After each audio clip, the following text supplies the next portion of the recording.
Hello guys, welcome to day 5 of learning SQL interview questions. So ఈరోజు మనం యాక్సెంచువల్ అడిగిన ఈ ఎస్క్యూఎల్ క్వశ్చన్ని డిస్కస్ చేద్దాం. క్వశ్చన్ వచ్చేసి drop versus delete. So what's the difference between drop and delete?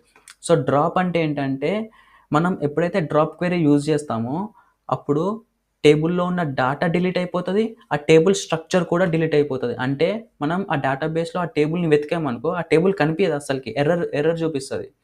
So delete వచ్చేసరికి delete ఏం చేస్తుందంటే టేబుల్లో ఉన్న డాటాని డిలీట్ చేస్తుంది, బట్ టేబుల్ స్ట్రక్చర్ని అలానే ఉంచుతుంది.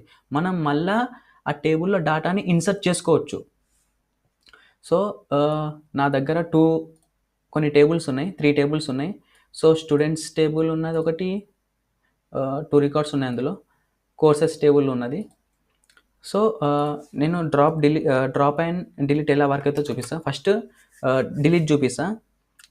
దానికి క్వెరీ వచ్చేసి delete from students. So delete from students చేసా.